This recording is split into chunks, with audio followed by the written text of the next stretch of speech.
भारत एक समृद्ध और सांस्कृतिक विरासत और विविधतापूर्ण आबादी वाला देश है। भारत अपनी तेजी से बढ़ती अर्थव्यवस्था के साथ वैश्विक मंच पर एक प्रमुख खिलाड़ी के रूप में उभर रहा है और विश्व की अगली महाशक्ति बनने की राह पर अग्रसर है। लेकिन भारत में इस मुकाम तक कैसे पहुंचा और आने वाले वर्षों में इतनी जबरदस्त वृद्धि की संभावना किस बात से प्रेरित है? आइए इस रोमांचक विषय पर एक साथ चर्चा करें। एक समृद्ध देश है और अर्थव्यवस्था के लिए संघर्ष करने वाले भारत आज 14 लाख से अधिक आबादी वाली एक तेजी से बढ़ती अर्थव्यवस्था का रूप ले लिया है। भारत की प्रगति अभूतपूर्व रही है, लेकिन सवाल वही बना हुआ है कि भारत अमेरिका या चीन जैसे देश कैसे बन सकता है। आइए कुछ ताजा खबरों और मुख्य बिंदुओं पर नजर डालें। रिपोर्ट के अनुसार भारत एक वैश्विक विमानन बाजार के रूप में उभर रहा है। 13.5% की वार्षिक वृद्धि दर के साथ भारत विश्व का तीसरा सबसे तेजी से बढ़ता विमानन बाजार है। एक और महत्वपूर्ण खबर अंतर्राष्ट्रीय मुद्रा कोष IMF की है। IMF ने हाल ही में कहा कि भारतीय अर्थव्यवस्था दुनिया की सबसे तेजी से बढ़ती अर्थव्यवस्थाओं में से एक है और इसकी AI आर्टिफिशियल इंटेलिजेंस जल्द ही भारतीय सेना को खतरे के आकलन में सहायता प्रदान करने वाली है। रक्षा उद्देश्यों के लिए आधुनिक तकनीकी का उपयोग करने वाले उन्नत देशों की श्रेणी में शामिल होने के लिए पूरी तरह तैयार है। भारत अपने व्यापारिक साझेदारों के साथ रुपये में व्यापार करने के लिए प्रयास कर रहा है और भारतीय रुपये और वैश्विक स्तर पर भी पकड़ मजबूत बना रहा है। 18 देशों के रुपये में व्यापार करने पर सहमति जताई है। बात दुनिया हटाने के बाद दुनिया से भारत गैर कराधान की ओर जाने का प्रयास कर रही है। भारत इसे एक अवसर में बदल रहा है और अब यह व्यापारी अन्य देशों में भुगतान सामान आयात कर सकेंगे। केंद्रीय bank RBI Germany, Kenya, Sri Lanka, Singapore, Britain और अन्य कई देशों में इसकी अनुमति दे दी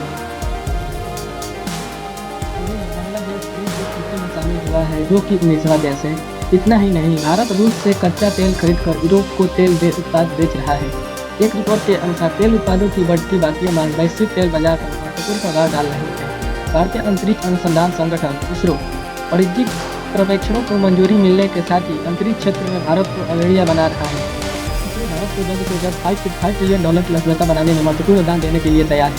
एक हाल ही की रिपोर्ट के अनुसार भारतीय चिकित्सा पर्यटन बाजार 34.92% की विकास होने की उम्मीद है। उच्च गुणवत्ता वाले उपचार की किफायती उपलब्धता निसंदेह भारत के विकास का एक प्रमुख कारक है। उसने हाल ही में यह सवाल उठाया था कि क्या भारत UPI अपने उपयोगकर्ता के अनुकूल और कुशल भुगतान प्रणाली के साथ वैश्विक स्तर पर जाने के लिए तैयार है। भारत की UPI विश्व स्तर पर सबसे उन्नत प्रणालियों में से एक है और हाल ही में 18 से अधिक देशों ने इसे अपनाया भी, जो भारत के विकास का एक प्रमुख कारण है। और हम जानते हैं कि एप्पल चीन पर अपनी निर्भरता कम करने के लिए भारत को एक प्रमुख विनिर्माण केंद्र के रूप में देख रहा है। क्योंकि भारत एक बड़ा बाजार है, कुशल कार्यबल इसे उन कंपनियों के लिए आकर्षक गंतव्य बताता है जो यहाँ अपना कारोबार स्थापित करना चाहते हैं। यह कुछ उदाहरण मात्र है कि भारत किस प्रकार बाजार अपना नियंत्रण स्थापित करने को अग्रसर होगा। यह भारत के विकास का कारक है।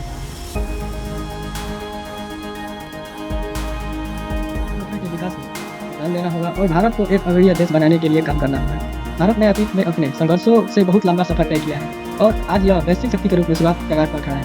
महाशक्ति बन चुके भारत ने विभिन्न क्षेत्रों में अभूतपूर्व विकास दिखाया है और सही नीतियाँ एवं दृष्टिकोण के साथ अपने लक्ष्य को प्राप्त करने की राह पर आगे बढ़ा है। यह समय सभी भारतीयों के लिए गर्व का है और मिलकर काम करने का है। अर्थव्यवस्था में अपना योगदान देते हुए आइए हम सब मिलकर भारत को एक बेहतर स्थान बनाएं और अपने उज्जवल भविष्य का निर्माण करें और हमारी भावी पीढ़ी के लिए भारत की क्षमता को और बढ़ाया जाए।